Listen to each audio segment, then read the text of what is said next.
The wedding ceremony was a somber affair. The usual lively music and celebratory dances were muted, replaced by a quiet solemnity that reflected the circumstances. Adaku stood beside Chinedu, feeling like an object on display rather than a bride. She barely met his gaze, her heart aching with a mixture of fear and resentment towards her father. The dust in the small village of Umuoji rose in lazy swirls, disturbed only by the occasional clucking of a chicken or the boisterous laughter emanating from Papa Naja's hut. Inside, the air hung thick with the smell of stale palm wine and unfulfilled promises. Adaku, barely 18 with eyes that held the quiet sadness of someone who had seen too much hardship, sat on a low stool, her gaze fixed on the intricate patterns woven into the mud walls. Her heart was a leaden weight in her chest. 4 days, a dark cloud had hung over their small compound, a palpable tension that even the youngest children seemed to sense. The reason was no secret. Her father, Naji, a man whose love for the bottle and the thrill of a gamble far outweighed his responsibilities, had once again found himself in a deep pit of debt. This time, the hole was so vast, so seemingly insurmountable, that the only currency he had left to offer was his own daughter. Adaku had overheard hushed, frantic conversations between her mother, Mema Ifema, and her aunties. They spoke of a stranger, a quiet man who had arrived in the village some months ago, keeping to himself and engaging in small-scale trading. This man, whose name was Chinedu, had apparently been foolish enough, or perhaps kind enough, to lend Naji a significant sum of money. Now, with the debt collectors circling like vultures, Naji had made a desperate, shameful bargain. Adaku, her mother's voice, usually a comforting melody, was now laced with a sorrowful tremor as she entered the hut. Mema Ifema's eyes were red-rimmed, and her hands fidgeted with the edge of her wrapper. "Your father, he has spoken with Chinedu." Adaku braced herself, her small frame tensing. She already knew what was coming, the whispers had been too loud to ignore. Yet, hearing it confirmed by her mother felt like a physical blow. "And," she managed to ask, her voice barely a whisper. Mema Ifema sat beside her, taking Adaku's calloused hand in her own. "Chinedu, he has agreed to forgive the debt, if you become his wife." The words hung in the air, heavy and suffocating. Adaku's breath hitched. Marry a stranger? A man she barely knew, a man who kept to the fringes of their community. The thought sent a shiver of fear down her spine.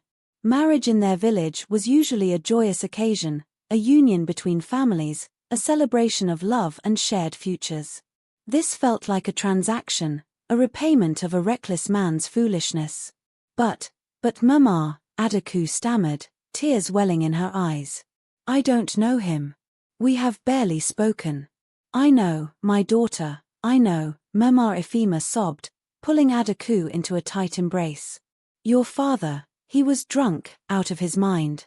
I tried to stop him, your aunties tried, but he was adamant. Chinedu, he is not a bad man, they say. Quiet, but respectful. He has promised to take care of you." Promises from a desperate man were as hollow as a cracked calabash. Adaku knew her father's word meant little when the lure of the gambling table or the bottom of a palm wine gourd beckoned. Her future, her life, was being decided without her consent, traded away like a worn-out hoe. Days turned into a blur of tearful farewells and hurried preparations. Adaku's aunties helped her pack her few belongings, a couple of changes of clothes, a worn Bible, and a small wooden comb her grandmother had given her. There was no joy, no excitement, only a heavy sense of resignation. On the appointed day, Chinedu arrived at their compound. He was a man of average height, with a quiet demeanor and kind eyes that held a hint of something Adaku couldn't quite decipher. He wasn't imposing, nor was he particularly handsome in the way some of the village boys were. He was simply there. The wedding ceremony was a somber affair. The usual lively music and celebratory dances were muted, replaced by a quiet solemnity that reflected the circumstances. Adaku stood beside Chinedu, feeling like an object on display rather than a bride. She barely met his gaze, her heart aching with a mixture of fear and resentment towards her father. Chinedu, for his part, was respectful and gentle. He didn't try to force conversation, and during the brief ceremony, his touch was light and reassuring. As the sun began to dip below the horizon, casting long shadows across the village, Adaku found herself in Chinedu's small, modest hut. It was clean and tidy, with a few simple pieces of furniture. "Adaku," Chinedu said softly, his voice calm and even. "I know this is not how you would have wished for things to be. Your father, he put us both in a difficult situation." Adaku finally looked up at him, her eyes filled with unshed tears. "Why?" she asked, her voice barely audible. "Why would you agree to this?" Chinedu sighed, running a hand through his short hair. "Let's just say I saw an opportunity to help someone in need, even if the circumstances are unusual. I promise you, Adaku, I will treat you with respect. I will not force you to do anything you don't want to." His words were unexpected, a balm on her wounded spirit. Perhaps, just perhaps, this wouldn't be the complete disaster she had imagined. 2 days later, Chinedu announced his plans to move to Lagos, the bustling heart of Nigeria. "I have secured a job as a driver for a wealthy family," he explained to Adaku. "It comes with accommodation in the city. It will be a new beginning for both of us." Lagos. The name conjured images of towering buildings, endless traffic, and a life completely different from the quiet rhythm of Umuoji. Fear mingled with a flicker of curiosity within Adaku. Anything was better than staying in the village, constantly reminded of her father's shame and her own powerlessness. The journey to Lagos was long and arduous, packed into a crowded bus filled with traders and travelers. Adaku clung to the window seat, watching the landscape change from lush green forests to dusty plains and finally to the sprawling urban jungle that was Lagos. They arrived in the late afternoon, the air thick with the sounds of honking cars, hawkers calling out their wares, and the general cacophony of a city teeming with life. Chinedu led her through a maze of streets until they reached a high wall surrounding a large compound. A massive gate, manned by stern-looking security guards, stood as the entrance to what seemed like another world. Inside, a sprawling mansion stood in the middle of manicured gardens. It was the most opulent house Adaku had ever seen, a stark contrast to the mud huts of her village. Chinedu led her to a smaller building nestled at the back of the compound. "These are the servant quarters," he explained. "We will live here." The quarters were modest but clean, consisting of a small living room, a tiny bedroom, and a basic kitchen area. It was a far cry from the grandeur of the main house, but to Adaku, it felt like a palace compared to her former life. The next few days were spent settling in. Chinedu left early each morning, dressed in a simple uniform, and returned late in the evening, tired but always with a kind smile for her. Adaku spent her days exploring their small living space and observing the comings and goings of the mansion. One afternoon, a tall, elegant woman with a regal bearing approached Adaku as she was fetching water from a nearby tap. This was Madame Beatrice, the matriarch of the family Chinedu worked for. "You must be Chinedu's wife," Madame Beatrice said, her voice carrying a hint of authority. "Yes, madam," Adaku replied, curtsying respectfully. Madame Beatrice studied her for a moment, her gaze sharp but not unkind. "We are in need of a cleaner in the main house. Would you be interested in the job?" Adaku's heart skipped a beat. It was an opportunity to earn her own keep, to contribute. "Yes, madam, I would be very grateful." And so, Adaku's life in the city began. She spent her days cleaning the vast rooms of the mansion, polishing furniture, and scrubbing floors. It was hard work, but she was diligent and eager to please. The mansion was home to Madame Beatrice, her husband, Chief Adebayo, and their 2 adult children, Emeka and Amora. Emeka was a young man with a friendly smile who often greeted Adaku warmly. Amora, on the other hand, was aloof and often treated Adaku with disdain, finding fault with her work at every turn. Amora's constant criticism was a source of frustration for Adaku, making her already challenging job even more difficult. Despite the challenges, Adaku found a quiet rhythm to her new life. And surprisingly, amidst the unfamiliar surroundings and the demanding work, she found herself growing closer to Chinedu. He was a steady presence in her life, always offering a listening ear and a comforting word. He spoke little of his work, only mentioning that Chief Adebayo was a kind and respected man. Adaku had seen Chief Adebayo a few times, a distinguished gentleman with a warm smile, and she believed Chinedu. What Adaku didn't know was that the man she knew as her quiet, unassuming husband was living a double life. Each morning, after leaving their servant quarters in his driver's uniform, Chinedu would discreetly change into a sharp, tailored suit in a separate building within the compound. He wasn't just a driver, he was the CEO of a thriving conglomerate, the owner of the very mansion they lived in. His parents and siblings, Madame Beatrice, Chief Adebayo, his father, Emeka, and Amora, were all part of his carefully constructed charade.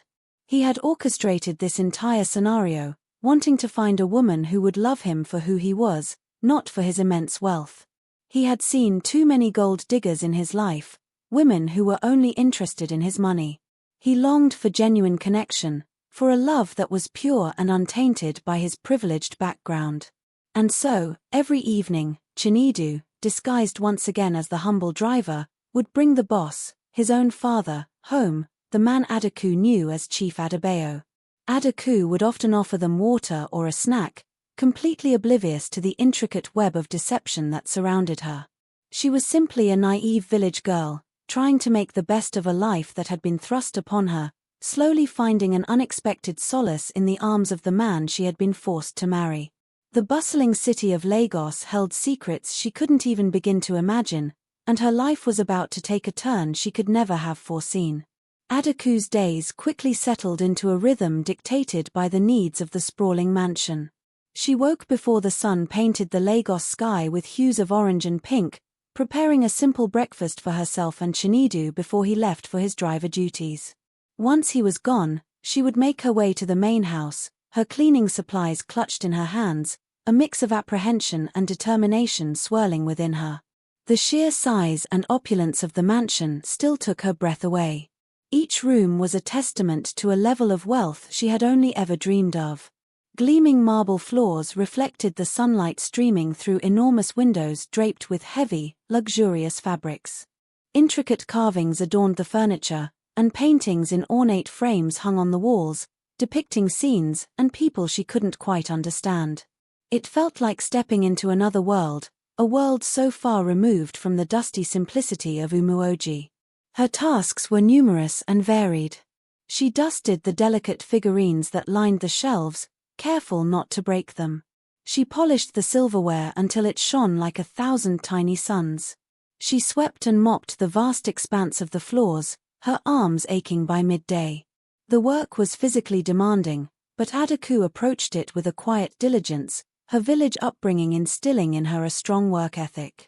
Madame Beatrice, while maintaining a certain air of formality, was generally fair. She would occasionally inspect Adaku's work, offering a curt nod of approval or a gentle correction. Chief Adebayo, the boss as Chinedu called him, was always polite, offering a warm smile and a brief greeting whenever their paths crossed.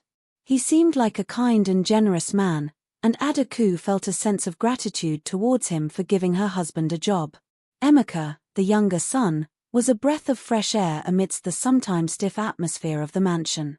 He would often engage Adaku in friendly conversation, asking her about her village life and sharing anecdotes about his own experiences. His kindness made her feel a little less like an outsider, a little more seen. But it was Amora, the daughter, who cast a shadow over Adaku's days. Amora seemed to view Adaku as an inconvenience, a constant reminder of a social strata she considered beneath her. She would often point out the smallest speck of dust, the slightest smudge, her voice dripping with disdain. "This isn't clean enough," she would sneer, her perfectly manicured finger tracing a line on a polished surface. "Do it again." These encounters left Adaku feeling small and inadequate. She tried her best to meet Amora's impossible standards, but it often felt like a losing battle. Sometimes, tears would prick at the corners of her eyes, and she would have to take a moment in a quiet corner to compose herself, reminding herself that she was doing her best. The days bled into weeks, each one etching a deeper line of familiarity into Adaku's life within the grand walls of the Adebayo mansion. The initial awe had softened into a quiet understanding of the house's rhythm, the subtle creaks of the old wood, the way the light fell through the stained glass windows at different times of the day. And within this rhythm, her feelings for Chinedu continued to grow, a slow, steady bloom like the hibiscus flowers in the garden. She found herself looking forward to his return each evening, the anticipation a warm flutter in her chest. They would share stories of their day, his tales of driving Chief Adebayo to various meetings and appointments, her accounts of the endless cleaning and the often unpleasant encounters with Amora. In these moments, their shared experiences, however different, forged a bond between them, a silent understanding that transcended the unusual circumstances of their marriage. One particularly challenging afternoon, Amora had accused Adaku of misplacing a valuable brooch. The brooch, a delicate piece of antique jewelry, was nowhere to be found, and Amora's accusations were sharp and relentless. "I told you to be careful with my things," she had snapped, her eyes flashing with anger. "You probably stole it." The accusation had stung Adaku deeply. Theft was a grave offense in her village, a mark of shame that could follow a family for generations. Tears welled in her eyes as she vehemently denied taking the brooch, but Amora remained unconvinced, her voice rising in accusation until Madame Beatrice intervened, promising to look into the matter. The incident left Adaku shaken and humiliated. When Chinedu returned that evening, she poured out her heart to him, her voice thick with emotion. He listened patiently, his brow furrowed in concern. "I believe you, Adaku," he said, his voice gentle but firm. "I know you would never do such a thing." His unwavering belief in her was a balm to her wounded spirit, and she leaned into his embrace, finding comfort in his presence. Chinedu, too, cherished these evenings. He would watch Adaku as she moved around their small living space, her brow furrowed in concentration as she prepared their meal, her lips curving into a soft smile when he told her a funny story. He saw her kindness, her resilience, and her genuine nature, qualities that had drawn him to her in the first place. The guilt of his deception sometimes gnawed at him, but he reassured himself that he would reveal the truth when the time was right, when he was sure of her feelings for him. One evening, as Chinedu, in his driver guise, was driving Chief Adebayo home, his father remarked, "Adaku seems like a very sweet girl, Chinedu. You are lucky to have such a hard-working wife." Chinedu simply nodded, a small smile playing on his lips. "Yes, sir, I am." Inside, however, his mind was racing. He longed to tell his father the truth, to share his elaborate plan and his growing feelings for Adaku. But he knew he had to be patient. The timing had to be right. Days turned into weeks, and weeks into months. Adaku continued her work in the mansion, her relationship with Chinedu deepening with each passing day. She had grown accustomed to the routine, to the grandeur of the house, and even to Amora's occasional barbs, though they still stung. One afternoon, while cleaning Chief Adebayo's study, Adaku noticed a framed photograph on his desk. It showed a younger Chief Adebayo standing beside a woman who bore a striking resemblance to Madame Beatrice, and two young boys, one of whom looked remarkably like Emeka. But it was the third person in the photograph that caught her attention. A young man with a confident smile and a familiar glint in his eyes. He looked exactly like Chinedu, but dressed in an expensive suit, looking every bit the successful businessman. Adaku frowned, a flicker of confusion passing through her mind. Could it be a relative? A nephew perhaps? She shook her head, dismissing the thought. Chinedu had never mentioned any family members other than his parents and siblings who lived in the mansion. It must be someone else, she reasoned. She carefully placed the photograph back on the desk, a tiny seed of doubt planted in her mind, a seed that she didn't yet understand. A few days later, the brooch mysteriously reappeared on Amora's dressing table, exactly where she had initially claimed to have left it. No apology was offered to Adaku, but the silent vindication was enough. In that moment, her gratitude and affection for Chinedu deepened. He had stood by her, believed in her when no one else did, and his quiet support meant the world to her. Meanwhile, Chinedu continued his elaborate charade, navigating the two worlds he inhabited with practiced ease. By day, he was the astute CEO, making critical decisions that affected countless lives. By night, he was the humble driver, returning to his wife in the servant quarters, eager to hear about her day. Each observation solidified his conviction that he had made the right choice, that Adaku was indeed the woman he had been searching for. He had confided in Emeka about his plan, and his younger brother, though initially surprised, had become his staunch ally, often covering for him when his two roles threatened to overlap. His parents, too, were aware of the deception and played their parts convincingly, though Madame Beatrice occasionally expressed concern about the potential fallout when Adaku eventually learned the truth. One afternoon, while Adaku was dusting in the living room, she overheard a hushed conversation between Madame Beatrice and Chief Adebayo. They were discussing the upcoming annual company gala, a grand affair that brought together the city's elite. Chinedu will be there, of course, Madame Beatrice said, her voice low. He has to make an appearance as the CEO. Adaku's ears perked up at the mention of Chinedu's name. She knew he worked as a driver for Chief Adebayo, so why would Madame Beatrice refer to him as the CEO? Could it be another Chinedu? The city was vast, filled with countless people. She dismissed the thought, attributing it to a simple coincidence of names. Later that week, Chinedu came home looking particularly tired. "Long day, my love," he sighed, sinking onto the small sofa in their living room. The boss had back-to-back meetings. "Must be exhausting," Adaku replied, gently massaging his shoulders. "You work so hard." He smiled at her, his eyes filled with affection. "It's all for us, Adaku." In that moment, Adaku felt a surge of love for him, a deep appreciation for his dedication.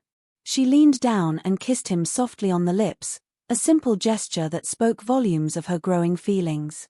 One evening, as Chinedu, in his driver persona, was bringing Chief Adebayo home, he received an urgent phone call. He pulled the car over to the side of the road to answer it. Adaku, who was waiting outside their quarters, saw him talking on the phone, his expression serious. She couldn't hear what he was saying, but she noticed the expensive-looking phone he was using, a sleek, silver device that seemed out of place for a driver. Again, a flicker of unease crossed her mind, but she quickly dismissed it. Perhaps Chief Adebayo had provided him with the phone for work purposes. The annual company gala was fast approaching, and the atmosphere in the mansion was buzzing with preparations. Adaku overheard snippets of conversations about guest lists, seating arrangements, and the entertainment for the evening. Amora was particularly excited, constantly talking about her dress and the prominent people she expected to meet. On the night of the gala, the mansion was transformed into a dazzling spectacle of lights and music. Adaku could hear the sounds of laughter and lively chatter from the servant quarters. She had been given the night off, and she spent the evening reading her Bible, the familiar words offering her comfort and peace. Later that night, as the gala was in full swing, Adaku needed to fetch some water from the main house. As she quietly made her way through the dimly lit corridors, she heard voices coming from Chief Adebayo's study. Curious, she hesitated for a moment before peeking through the slightly ajar door. She saw Chief Adebayo and Madame Beatrice talking to a man dressed in a sharp, black tuxedo. The man had his back to her, but as he turned slightly, Adaku's breath caught in her throat. It was Chinedu. But this wasn't the Chinedu she knew, the humble driver. This man exuded an air of confidence and authority, his demeanor completely different. He was gesturing animatedly as he spoke, his voice firm and commanding.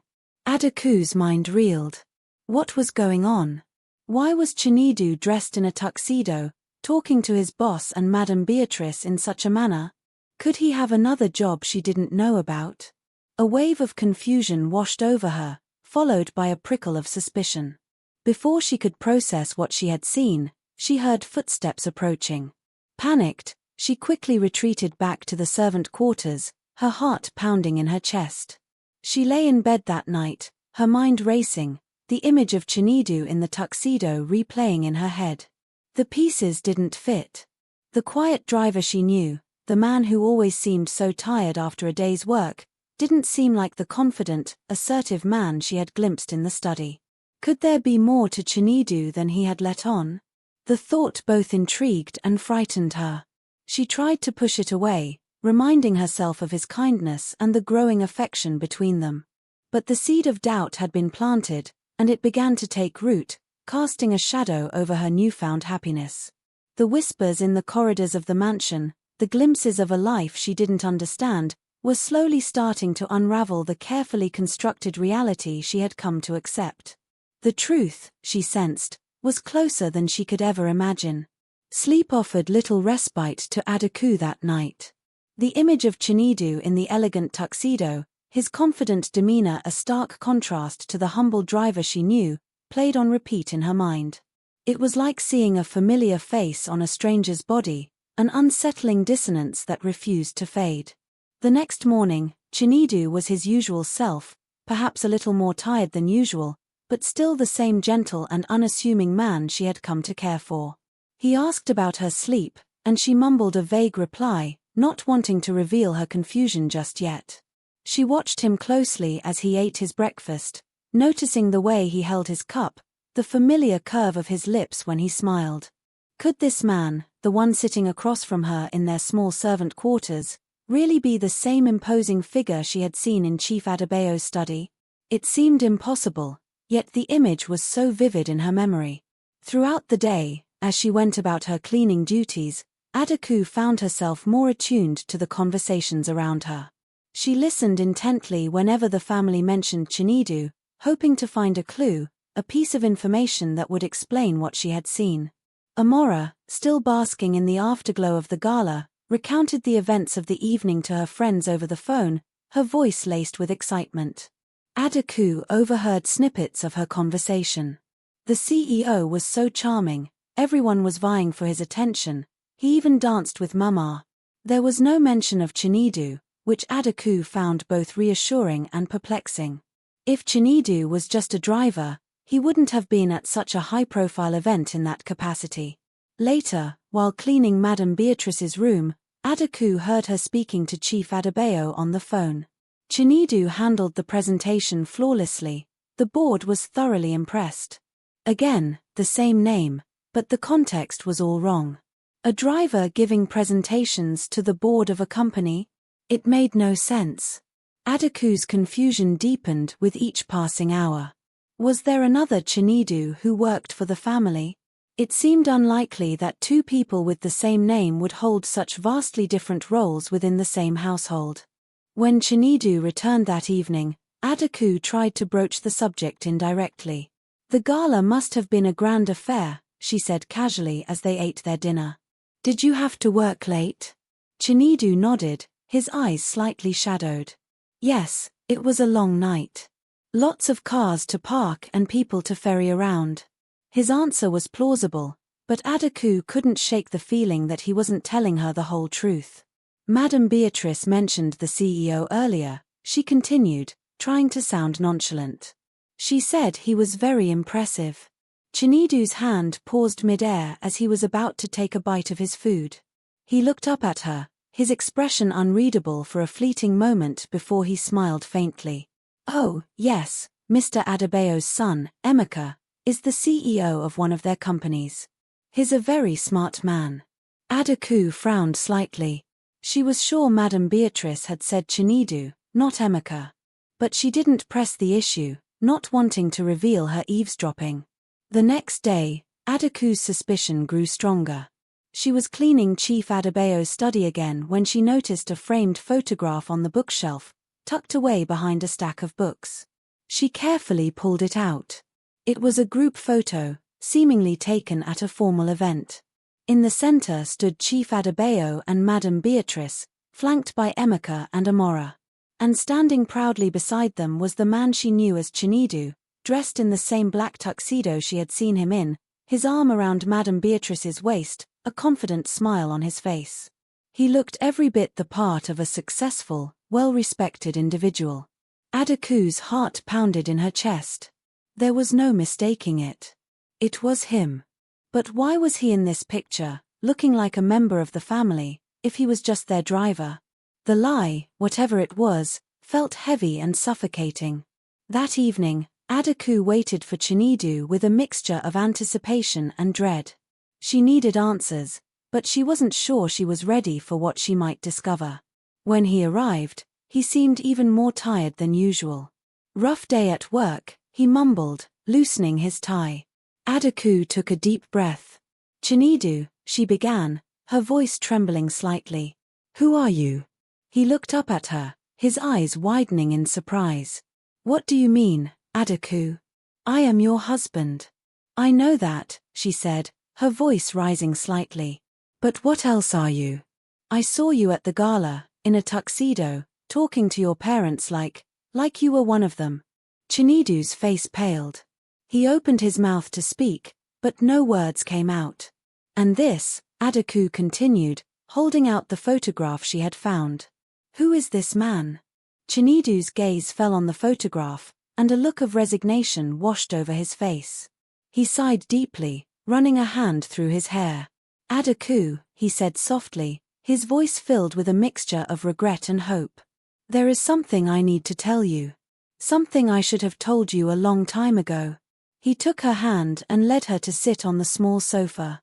He looked into her eyes, his own filled with a vulnerability she had never seen before. "My name is not just Chinedu," he began. "My full name is Chinedu Adebayo. Chief Adebayo and Madam Beatrice are my parents.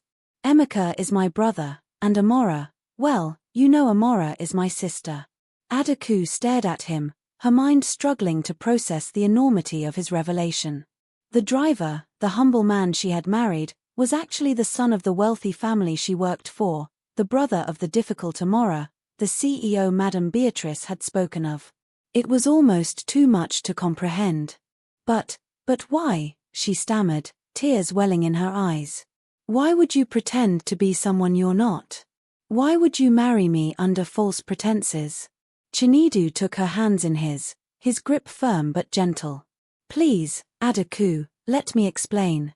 When I first came to your village, I wasn't looking for a wife. I was trying to escape the pressures of my life, the constant scrutiny that came with my wealth. I wanted to find someone who would love me for who I am, not for my money. I had seen too many women in my life who were only interested in my status and my wealth." He paused, his gaze searching hers. "When your father approached me about the debt, I saw an opportunity. An unconventional, perhaps even foolish opportunity, to find the genuine connection I craved. I knew it was a risk, a huge one, but I was desperate. I wanted to know if it was possible for someone like you, someone from a completely different world, to love me for myself, without knowing about my wealth." Adaku listened, her heart a whirlwind of emotions, shock, confusion, hurt, and a flicker of something else she couldn't quite name. He had deceived her, lived a lie right before her eyes. Yet, as he spoke of his desire for genuine love, a part of her understood. She had seen the kind of women who flocked around wealthy men in the city, their intentions often transparent. "And the driver job?" she asked, her voice barely a whisper. "Bringing your father home every night?" "That was part of the charade," Chinedu admitted, his eyes filled with remorse. "I wanted you to see my father, Chief Adebayo, as my boss, to further solidify the illusion of my humble background." Adaku pulled her hands away from his, standing up and pacing the small room. "So, our entire marriage, it's been a lie?"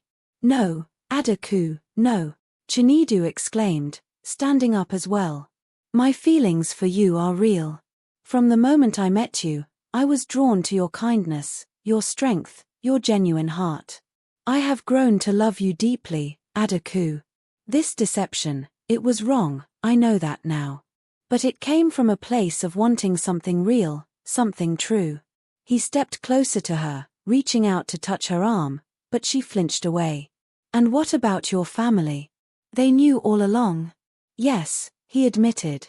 "It was difficult to keep such a big secret, but they understood my reasons, even if they didn't fully agree with my methods. Emeka has been particularly supportive," Adaku looked at him, her eyes filled with a mixture of hurt and disbelief. The man she had come to love, the man she thought she knew, was a complete stranger. Her world, which had slowly started to feel stable, had just been turned upside down. The opulence of the mansion, the subtle hints she had dismissed, the unsettling echo of tuxedos and titles, it all made sense now, but the revelation left her feeling betrayed and utterly confused about what the future held. The small servant quarters suddenly felt smaller, the air thick with unspoken accusations and raw emotions. Adaku stood frozen, the photograph clutched in her hand, her gaze fixed on Chinedu, or rather, Chinedu Adebayo, the man who was both her husband and a stranger. The revelation hung between them like a fragile, shattered ornament, its pieces glinting with betrayal and disbelief. Tears streamed down Adaku's face, silent at first, then escalating into choked sobs. "You lied to me," she finally managed to whisper, her voice thick with pain. "Everything, it was all a lie." Chinedu stepped towards her, his hand outstretched, but she recoiled as if burned. "Adaku, please, let me explain. It wasn't meant to hurt you. I truly believed this was the only way." "The only way to what?" she interrupted, her voice rising. "To trick a poor village girl into marrying you? Did you think it was some kind of game? Some experiment to see if I was worthy of your wealth?" The word felt foreign on her tongue, a concept so far removed from her reality. "No, Adaku, never," Chinedu pleaded, his own eyes filled with anguish. "I wanted to know if you could love me for who I am, not what I have. I've seen so much, so many people who only care about my money. I yearned for something real, something genuine. And you thought the best way to find that was through deception?" Adaku retorted, her voice laced with sarcasm. "By pretending to be a poor driver? By letting me work as your family's cleaner, scrubbing floors while you lived in this palace?" She gestured around their modest quarters, the stark contrast between their living situation and the truth hitting her with renewed force. "I never wanted you to suffer, Adaku," Chinedu said, his voice barely above a whisper. "I was going to tell you, when the time was right, when I was sure of your feelings." "Sure of my feelings?" Adaku repeated, a bitter laugh escaping her lips. "How could you ever be sure of my feelings when you weren't even honest about who you were?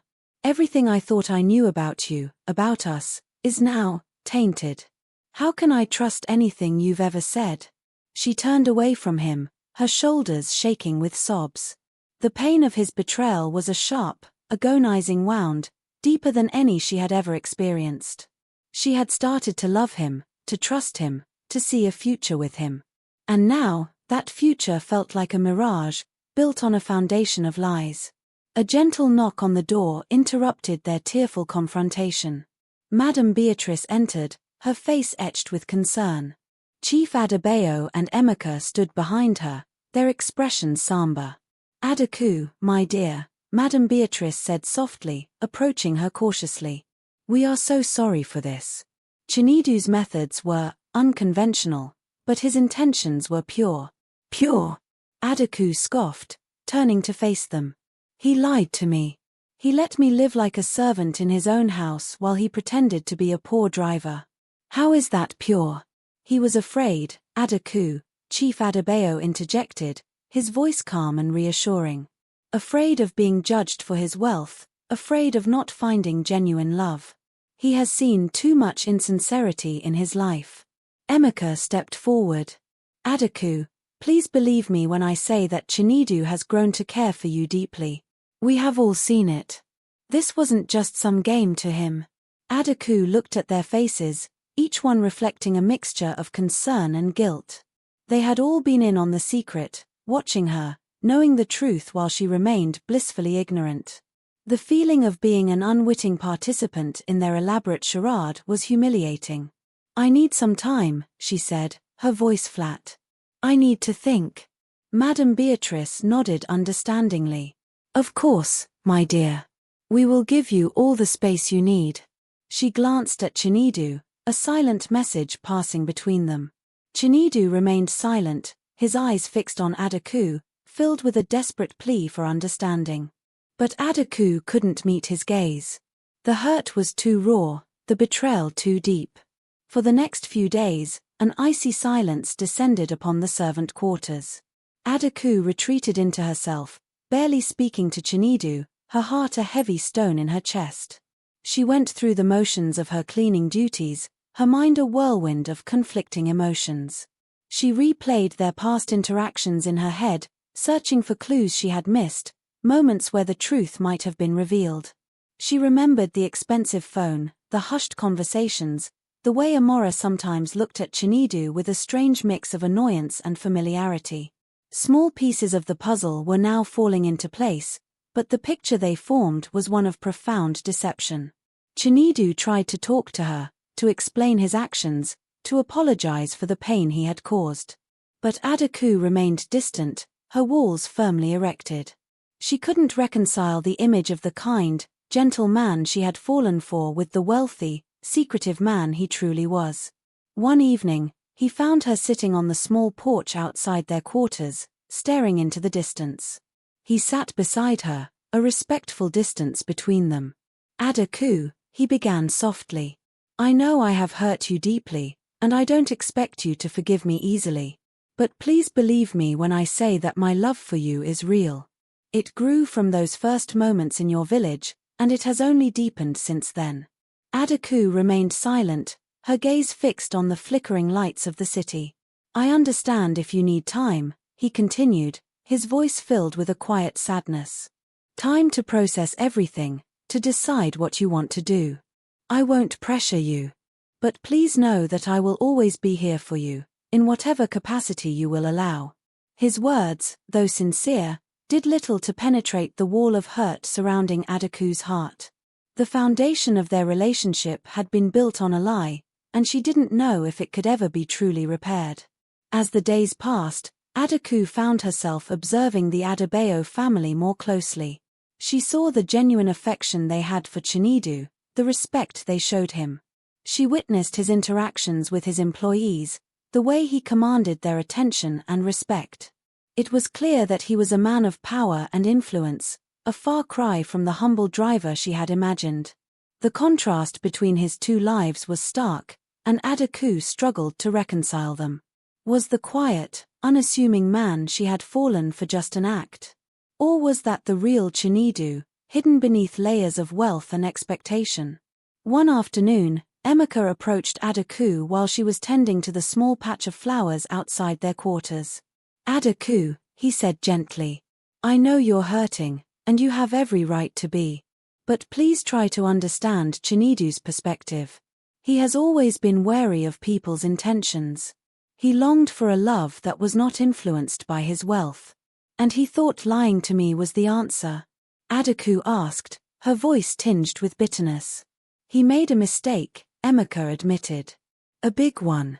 But his feelings for you are genuine. I've seen the way he looks at you, the way he talks about you. He truly loves you, Adaku. His words offered a small glimmer of hope, a tiny seed of possibility in the barren landscape of her heart. Could it be true? Could Chinedu's love for her be real, despite the deception? Adaku knew she needed time to sort through her tangled emotions, to weigh the truth against the lie, to decide if she could ever truly forgive him. The path ahead was uncertain, shrouded in doubt and unanswered questions. But somewhere, deep within her, a flicker of the love she had felt for Chinedu still remained, a fragile ember waiting to be rekindled or extinguished by the weight of the truth.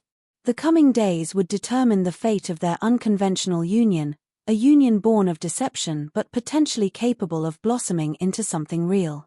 The initial shock had begun to subside, replaced by a dull ache of confusion and a gnawing need to understand.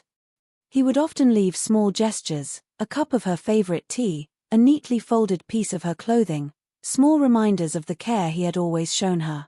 One evening, after several days of near silence, Adaku found herself sitting on the edge of their bed, staring at the wall. Chinedu entered quietly and sat beside her, leaving a respectful distance between them.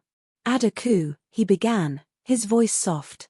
I know you need time, but I wanted to share something with you. About my life before, before I came to your village." She turned to look at him, her expression guarded but curious. He had always been so reticent about his past, and now she was finally getting a glimpse behind the carefully constructed facade. He spoke of the pressures of growing up in a wealthy family, the constant expectations, the endless parade of people who seemed more interested in his family's name and fortune than in him as a person. He talked about the loneliness he had felt, the difficulty in trusting anyone's intentions. "I know it doesn't excuse what I did," he said, his gaze meeting hers. "But I hope it helps you understand why I felt the need to create this test.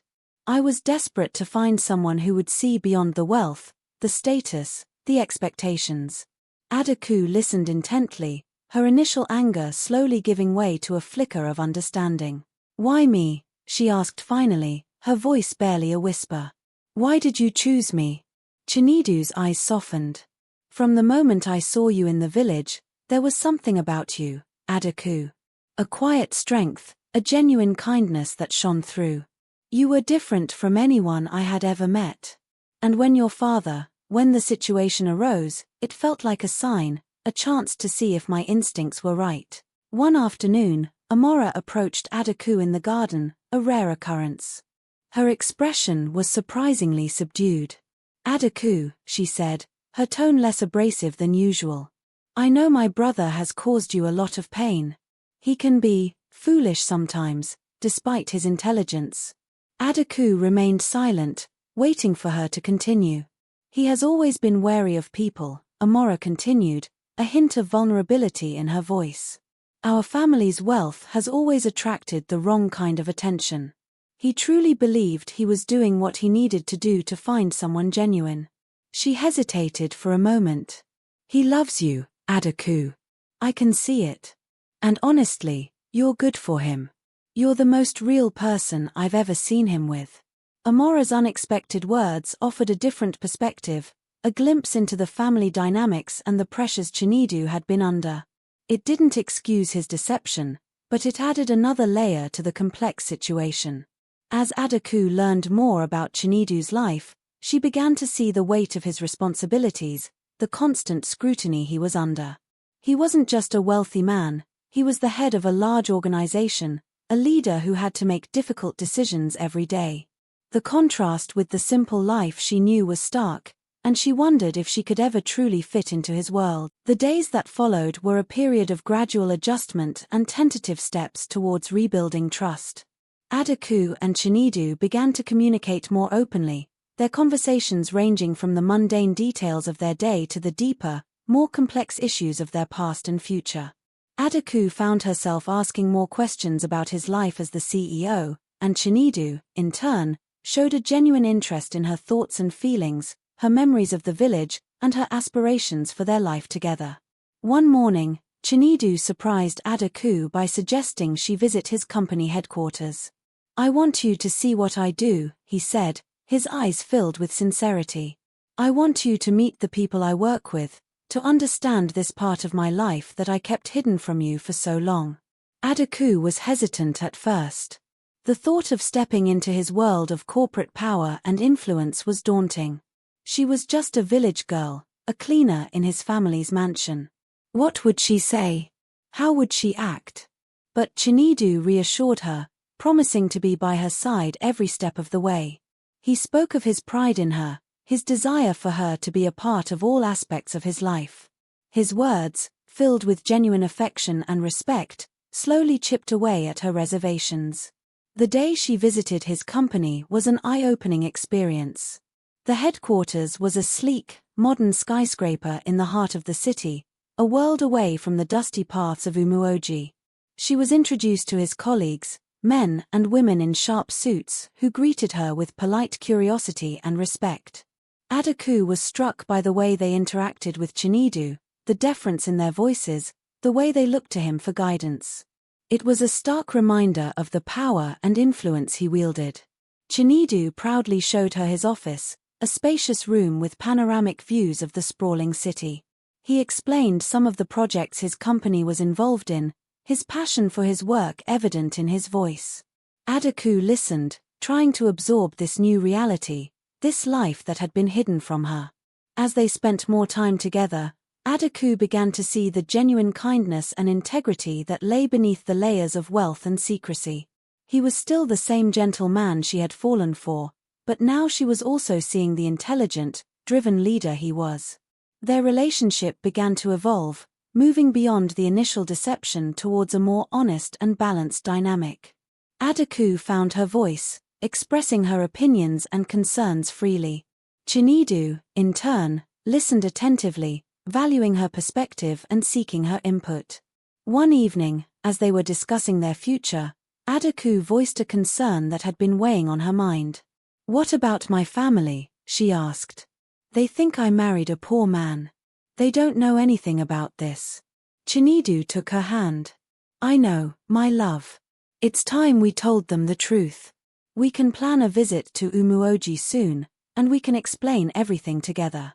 The thought of facing her family, of revealing the truth about her husband's identity, filled Adaku with a mix of apprehension and relief. She knew it wouldn't be easy, but she also knew it was necessary. Their visit to Umuoji was a significant step in their journey. Adaku's parents were initially shocked and confused by Chinedu's revelation. Her father, Naji, was speechless, his usual boisterousness replaced by a stunned silence. Mimar Ifema, however, was more pragmatic, her initial surprise giving way to a cautious optimism. Chinedu, dressed simply but exuding an air of quiet confidence, spoke to them with respect and sincerity, explaining his reasons for the deception and expressing his deep love for Adaku. He assured them that he would always take care of her and that he valued her and her family. It took time, but slowly, Adaku's parents began to understand. They saw the genuine affection between their daughter and her husband, and they recognized the sincerity in Chinedu's words. By the time they left Umuoji, a fragile peace had been established, and the seeds of acceptance had been sown. Back in Lagos, life settled into a new rhythm. Adaku continued to live with Chinedu in the main mansion, no longer as a cleaner but as his wife. It was a significant adjustment, navigating the world of wealth and privilege, but she approached it with her characteristic grace and resilience. She learned to interact with the staff, to host guests, and to embrace her new role. Amora, surprisingly, became a reluctant ally. While their personalities still clashed occasionally, Amora showed a newfound respect for Adaku, recognizing her genuine nature and her positive influence on her brother. Emeka remained a steadfast friend and confidant to them both. Months passed, and the love between Adaku and Chinedu deepened, strengthened by honesty and mutual respect. They had weathered the storm of deception and emerged stronger on the other side. One sunny afternoon, Adaku realized she was feeling unwell.